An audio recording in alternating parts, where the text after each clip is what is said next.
Hey Maker, in this video I'm going to cover 3 things that you should consider before buying a tripod.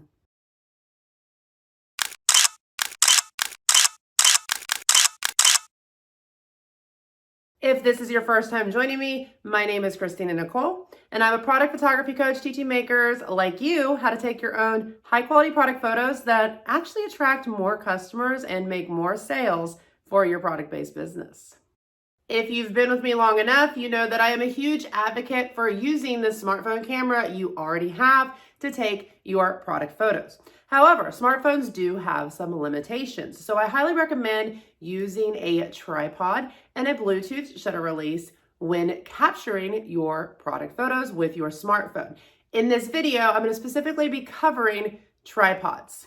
So the first thing that you want to consider when purchasing a tripod is what type of camera are you using? Are you solely going to be using a smartphone camera? Are you solely going to be using a DSLR or a mirrorless camera? Or are you going to be using both? Before you can purchase a tripod, you need to know which type of cameras you're going to be using so that you can have the right mounting system. If you're going to be solely shooting with a smartphone camera, you will need a smartphone camera mount. If you want to learn more about how to choose the right smartphone camera mount for your smartphone and how you will use it, check out this video up here. If you plan to shoot solely with, say, a DSLR camera or a mirrorless camera, the mounting is going to be different than with a smartphone. So for an actual camera, you're going to have a hole on the bottom of the camera and it's going to screw directly into the tripod. Let's see this in action. So here's a tripod, and you'll notice on the top here we've got a little threading. Okay, so if you're shooting with an actual camera, DSLR or mirrorless, all you do is you're going to twist it onto the tripod. And that's how you mount an actual camera. If you're using a smartphone, what you have to do is you have to actually attach a smartphone mount to the tripod. So exact same thing, it's the same threading, you're just going to twist it on.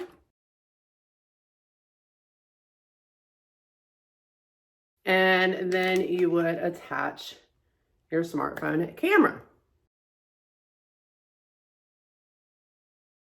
Now, there are systems out there. If you're solely shooting with a smartphone, there are systems out there that are considered smartphone tripods that come with a tripod, comes with the smartphone mount, and sometimes comes with the Bluetooth shutter release, which is just a little remote that actually captures the photo so that you don't have to touch the phone. I do not personally own a smartphone tripod system. I am a photographer. I've been a photographer for over 20 years, so I have plenty of tripods. So I'm just adding a smartphone mount to my tripod. So that's the first thing to consider. Are you going to be solely shooting with a smartphone? Are you going to be shooting solely with a DSLR or mirrorless type camera? Or are you going to be shooting with both? I shoot with both. So I need a tripod that's going to allow me to directly mount my camera while also allowing me to add a smartphone mount to the tripod. The second thing to consider before buying a tripod is how do you intend to shoot your product photos? What I mean by this is, are we going to be shooting straight on? Are you going to be shooting flat lays? Or a third additional option that needs to be considered is macro. Do you have teeny tiny products that you have to get really up and close on? When shooting straight on, you need just a basic tripod. So for my scenario, I shoot with smartphones and I shoot with DSLR cameras. So I have a tripod that allows me to make different adjustments. It has the mount actually comes off, so I can attach this to my actual DSLR camera.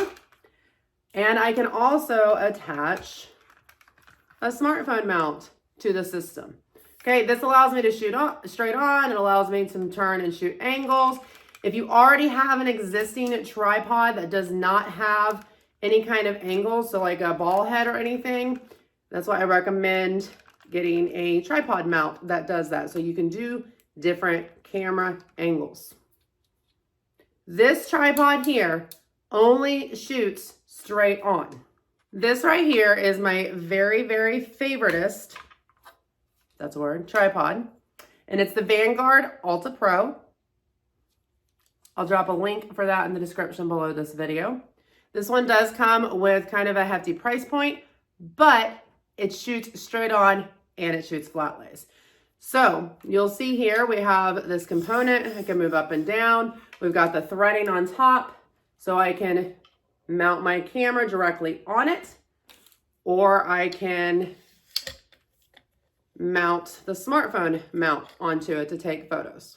Okay, this is how you utilize this tripod to shoot straight on. Now, I can also take this stick out. This is called a boom. Okay, and I can adjust this portion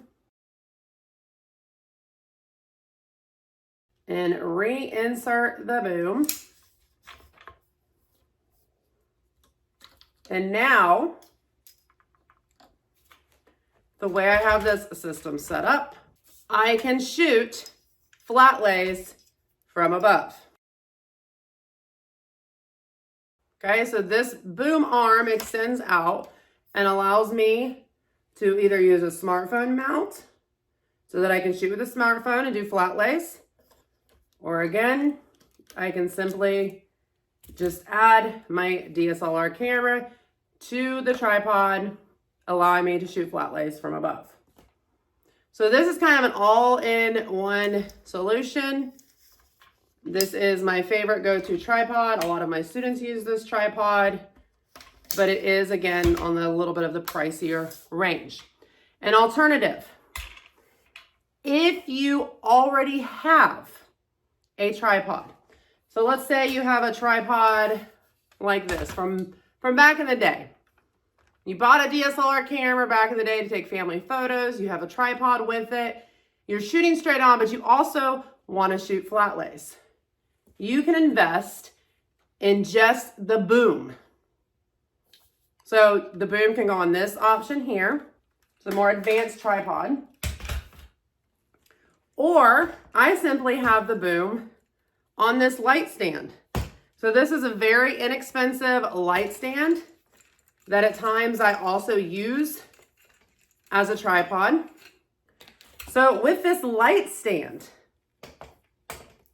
I can, again, directly put my camera on here mounted, or I can do a smartphone mount, or I can add a boom. And then my smartphone mount just goes on the boom.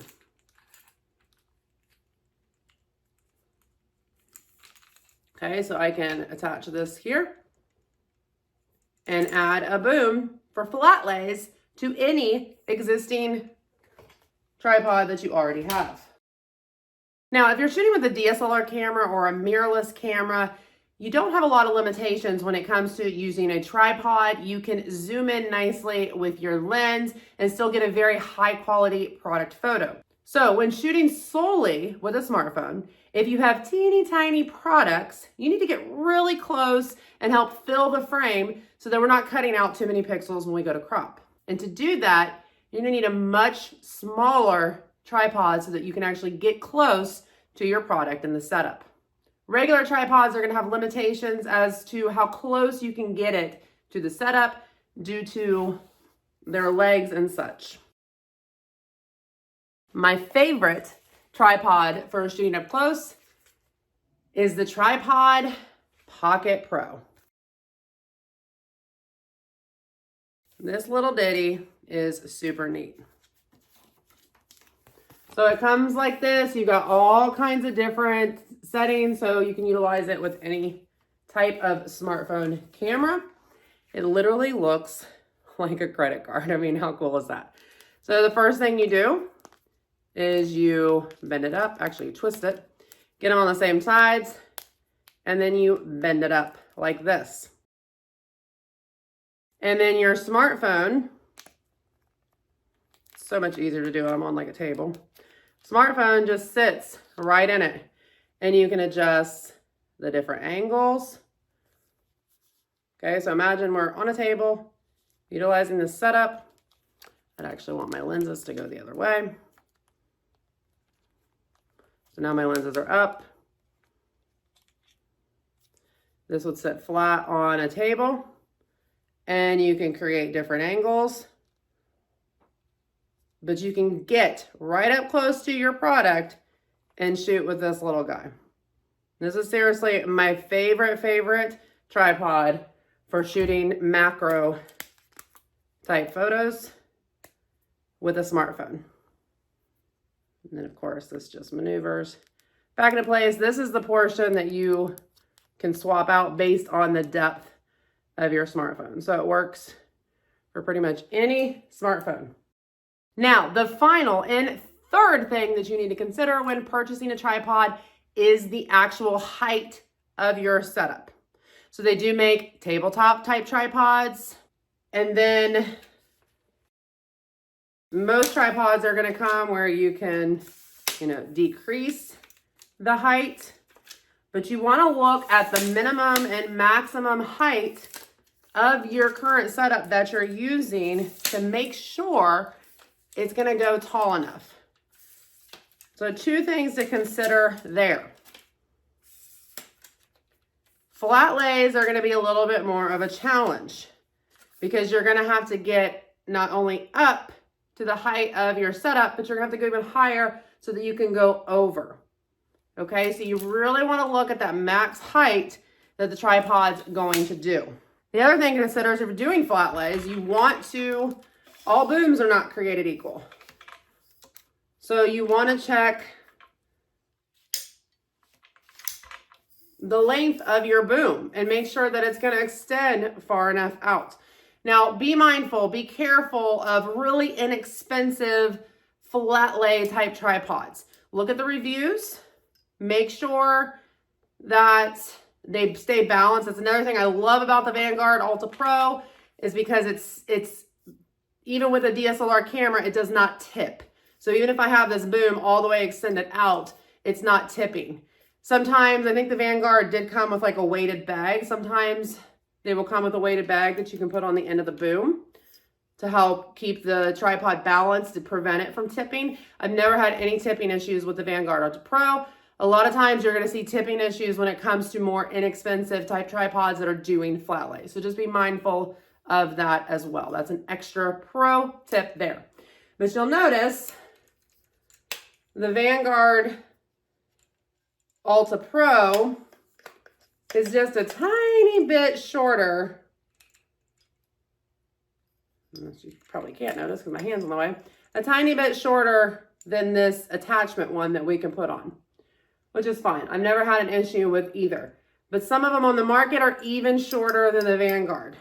Okay, so we want to make sure that if you have a boom, if you're buying a tripod with a boom, make sure it extends. I'm pretty sure this one's about 17 inches and the other one's about 19 inches. Quick recap here. The first thing you want to consider before buying a tripod is making sure that you have the right mounting system for whether you're shooting smartphone, DSLR camera, or both.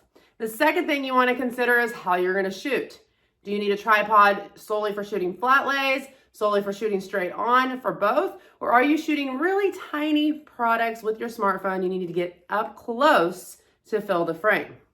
And third, you want to make sure the tripod you choose is going to work for your current setup. Are you going to have enough height for that tripod? Is your boom going to be long enough to extend over your setup for flat lays? Hopefully you found all this information helpful. Anything that you saw in this video, you can grab a link for in the description below by heading to my Amazon storefront. Please take the time to like this video if you found it useful, and don't forget to hit that subscribe button if you want to learn more about taking your own high quality product photos. See you next time.